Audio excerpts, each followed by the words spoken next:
Look at that. Looks good.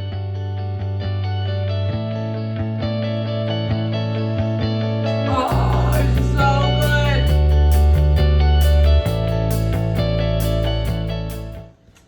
Hello, you guys. Welcome to Stokes' super simple seafood Sunday supper.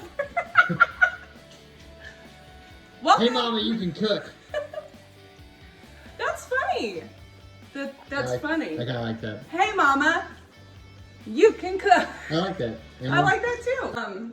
I have a strong belief that you should do two things before you start cooking a meal. You should wash your hands, and you should start drinking wine. I'm gonna put it in a glass because, I don't know, because it's fancy. So, today, we are gonna make one of our favorite recipes. It is a seafood mac and cheese. Step one, get your favorite type of pasta. You're gonna start off, I guess I should have had this out already, by salting your water. This is one of those steps that you want to skip, but you don't need to skip it, you know what I'm saying? It should be as salty as the ocean. Boom. And then, you're just gonna cook this for 2 minutes less than the package says, because you're gonna finish it off in the oven. So this says 8 to 9 minutes. So we'll do 6 minutes. And yes, look at that steam. Love it. And now for the seafood filling. I'll put all of the exact measurements down below because I won't be able to remember that.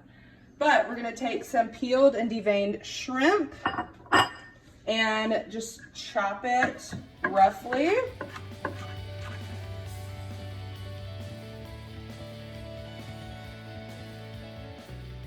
Okay, so this is just a rough chop. Half a pound, 1 pound, you do you. And then we also have some lump crab meat that you can buy from the counter if you have a butcher at your supermarket. I bought mine, it's in a little tub. Just pick through it and make sure there's no pieces of claw.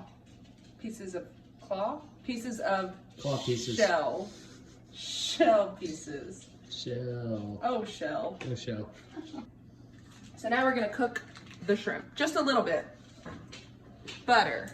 Butter's one of those things that my husband says he never puts butter on things. And I'm like, little do you know, we always use butter. And then before we got started, I also melted about 2 tablespoons of butter, and we're gonna put that into some panko. And that's gonna be our topping. The recipe calls for 1 yellow onion. If your family is like my family and they think they don't like onions, you get a small one and you put it in anyways, and you don't tell them. So, we're gonna chop up 1 onion and 2 cloves of garlic.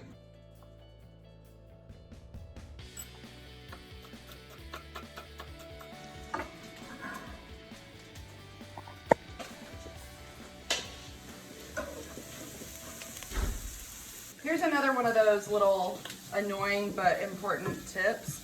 When you're making mac and cheese, there's a lot of things I like to cook, and I like to take the easy way out. Don't get me wrong. But when it comes to baked mac and cheese, you really need to gotta do it right. Okay, grate your own cheese. So when you buy the pre-grated cheese, it has a coating on it so they don't stick together, and it makes it melt funny. So, I mean, great for tacos. We'll use that on Tuesday's dinner.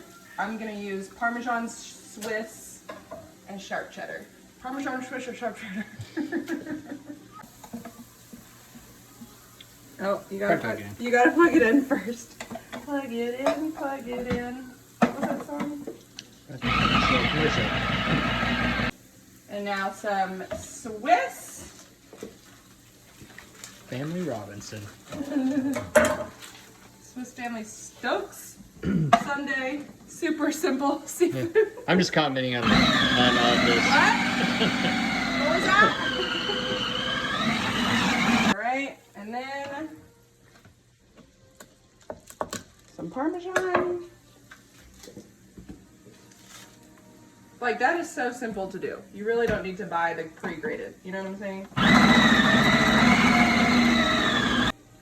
that's about 4 cups of cheese right there. Nice. And that was super simple. Okay, so we're sauteing our onions and garlic in butter. So we're gonna make a homemade roux, which sounds scary, but I promise you're gonna impress people. It's so easy. It's how you make like a bechamel or a cream sauce. It's just butter, flour, and milk. And then you add cheese for a cheese sauce. So we have our butter, which is our fat, and then we're gonna add a few tablespoons of flour. I'm gonna do just a few tablespoons. And then you wanna keep stirring this because you don't want it to get clumpy. Okay, while that toasts just a little bit, I'm gonna get my milk ready. This is another thing you don't skimp on. If you're already eating baked mac and cheese, we're not gonna skimp. So we're using whole milk. Don't tell Lance. Yeah. Telling me. And then we're just gonna add it slowly and stir constantly. It's kind of like gravy. This is like exactly how you start gravy. That'll be next Sunday. We'll do a brunch video. Don't worry about making a mess. That's what husbands are for. I cook, you clean, right? And then when it comes to seasoning, remember what I say about nutmeg? No. You put a little bit of nutmeg in any sort of cream sauce. Just a pinch, and it makes it so good. And then since this is seafood mac, we're gonna do a little Old Bay. You don't wanna over salt anything, but I do have a good tip if you over salt something. This is such a good tip. I don't think I've ever told Lance, he's filming. If you have over salted a soup or a sauce or something, cut a potato in half and put it in there, and the potato will suck up the salt. But it's so much easier to just not over salt it to begin with. So far it's perfect. It does taste under salted, but the Parmesan has a lot of salt in it. So you don't want it to be over salted once you add your cheese. So I'm gonna go ahead and add the cheese first and then see what it tastes like. All right.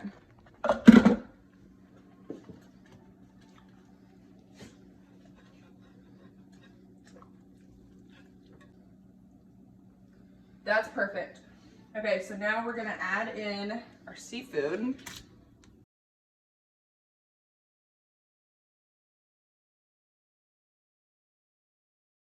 Okay, if that doesn't look so good, you wanna shove your face in it, like I don't even know you because this looks so good. Looks really good. All right, so now we're just gonna bake it. Okay, so just put it in your casserole dish. How many quarts is that? Well, this, Lance, is 2.5 quarts because I looked at it first. I think that's the most valuable thing I've added to this video. Thank you. Okay, we might be perfect. I mean, honestly, if your kitchen is clean after you cook a meal, was it even a good meal? I feel like someone might have said that at some point. Like a messy kitchen means a good meal. That's probably over someone's like bedroom door or kitchen. Yeah, I feel like a wooden sign. Like the live, laugh, Live, love. laugh, love. Okay. Then we have our seasoned panko that we put that melted butter in. We're just gonna put that on top. If you don't have seasoned panko, just add some parsley and garlic, whatever. You don't even need panko. You could do breadcrumbs. You could do day-old bread, or just lightly toast up some slices of bread and then crumble it up. That's a good job for your kids to do too. If you're using toasted bread, put it in a Ziploc bag and just let them go crazy. So then we're just gonna put it in the oven for like 20 to 30 minutes. And we're gonna have the best seafood mac and cheese of all time. So then you reward yourself and you drink more. And you say, honey, can you come clean up the kitchen?